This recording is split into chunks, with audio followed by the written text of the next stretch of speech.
Muy bien, cuando hablamos de razonamiento jurídico, lo usual ha sido siempre pensar en la lógica formal, ¿correcto?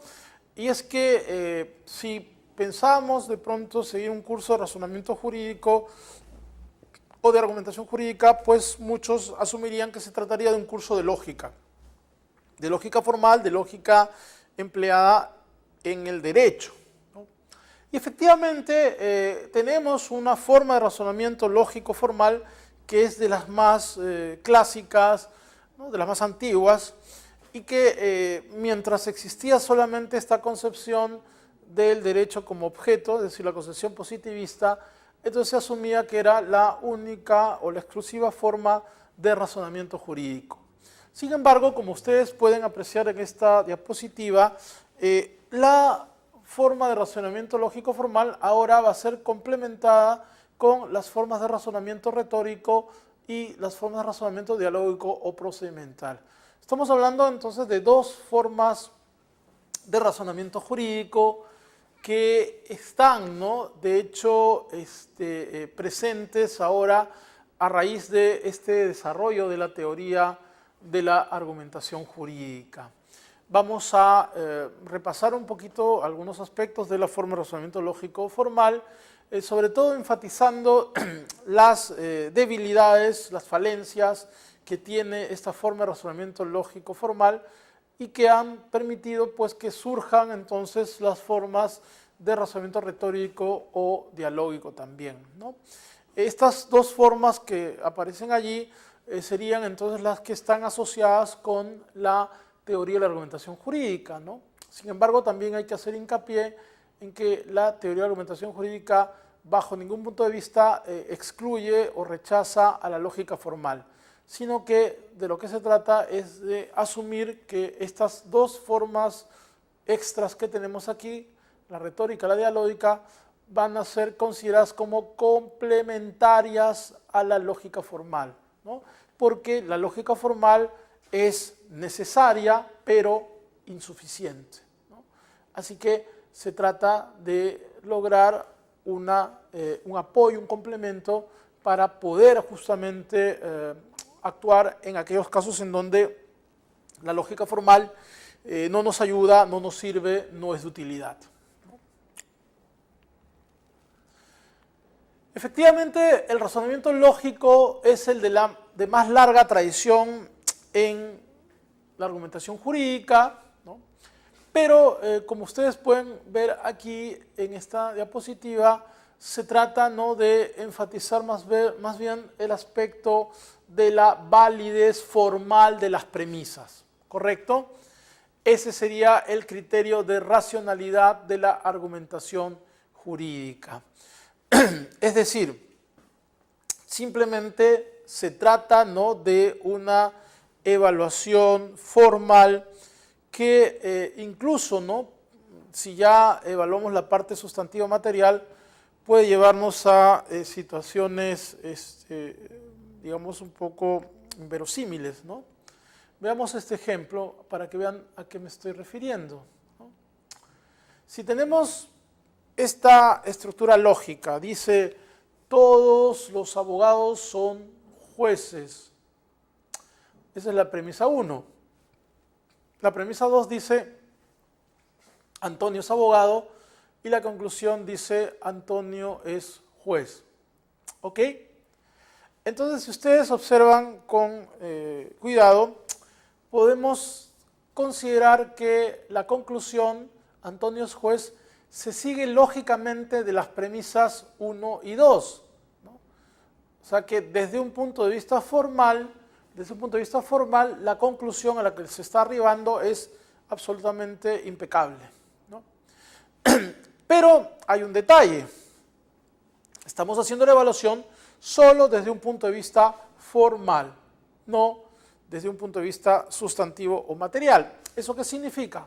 Que si nos percatamos de la premisa 1, dice, todos los abogados son jueces, ¿no?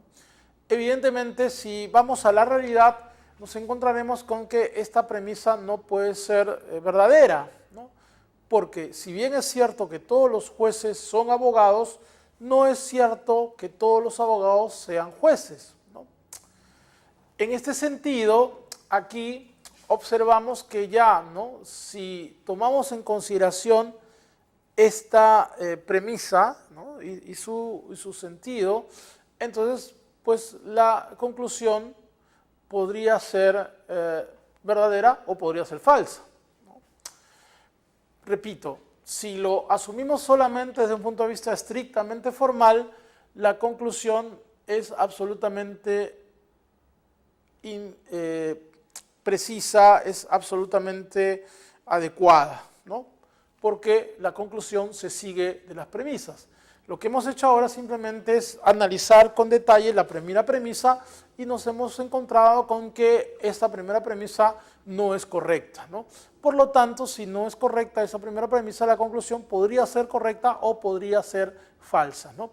Entonces aquí está este primer límite de la lógica formal, ¿no? Vale decir, el que no se centra en aspectos que no sean exclusivamente formales, ¿no? Y si solamente nos quedamos en lo formal, pues podríamos llegar a conclusiones erróneas o equivocadas. Pero no es solamente este el problema de la lógica formal. Una de las cosas que vamos a destacar, y que ya incluso lo había hecho hace un momento, es esto de reconocer que existen problemas, ¿no?, en el derecho que tienen que ver con la indeterminación, con las lagunas y con las antinomias, ¿no?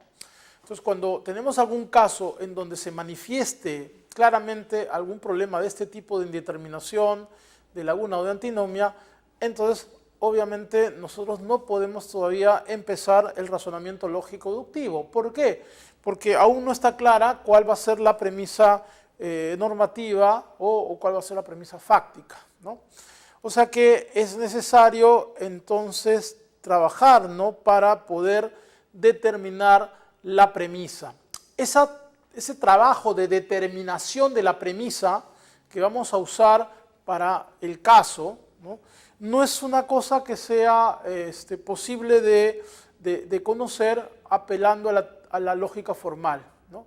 La lógica formal se usa cuando ya las premisas están justificadas, cuando las premisas están definidas, pero si tenemos que empezar a definir la premisa, a determinar la premisa, entonces evidentemente allí la lógica formal no tiene nada o mucho que decirnos, ¿no? Lamentablemente allí hay una grave limitación.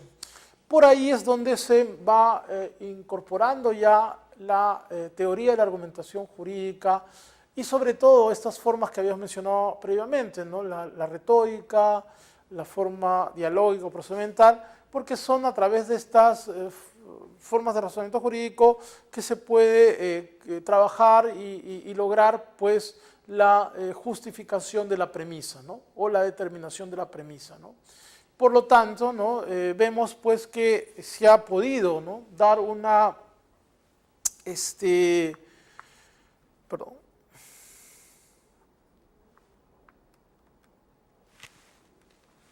ha podido, ¿no?, dar una explicación sobre esta grave limitación de la lógica formal a partir, ¿no?, de una realidad que es justamente la, digamos, imperfección del derecho que hace inevitable entonces que se tenga que trabajar muchas veces en esta actividad de la definición, de la determinación de las premisas, ¿no? Luego vamos a ir mencionando ya las formas de razonamiento que complementan a la lógica formal, ¿no? Dicho sea de paso, no son solamente estos dos problemas los que podemos encontrar en la lógica formal, hay muchos otros problemas que también se van a mencionar, por ejemplo, el caso de un tipo penal donde establecen rangos de pena, ¿no? Entonces uno finalmente llega a la conclusión, ¿no?, que se le debe sancionar a tal o cual persona, pero evidentemente no sabemos, ¿no?, qué pena se le asigna, si se le da el máximo o el mínimo, ¿no? Para la determinación del máximo o el mínimo de la pena, allí tampoco interviene la lógica formal, ¿no? O sea que en ese caso tampoco nos serviría la lógica formal para resolver esa situación, ¿ok? Ahora sí, vamos a mencionar esta siguiente forma de razonamiento retórico que es justamente asociada con el trabajo del profesor Chaim Perelman, un filósofo del derecho de origen belga, ¿no?, judío, que en la década de los 50 básicamente inició lo que sería ya el camino de esa teoría de argumentación jurídica contemporánea, ¿no?, y fue la que propuso precisamente el empleo de prácticas que habían estado un poco ya olvidadas en la teoría jurídica, ¿no? Me refiero precisamente al empleo de la retórica, ¿no?, el arte de la persuasión. Y justamente Perelman decía, ¿no?, es aquel que consideraba que el derecho era básicamente una actividad de carácter persuasivo, ¿no? En ese sentido, se puede también, ¿no?, considerar, por ejemplo, que la persuasión está siempre vinculada al discurso, ¿no? Uno genera un discurso que busca atraer, que busca aceptación, ¿no? Básicamente en el mundo antiguo decían, bueno, el derecho se practicaba a través de una discusión pública en un foro en el cual habían oradores que tenían distintas posiciones sobre el caso. Finalmente el juez, ¿no?, o el público se adhería a una de las posiciones, o sea, la aceptaba. Y por lo tanto, entonces, lo que hacían los oradores era generar mensajes o comunicaciones de carácter persuasivo, ¿no?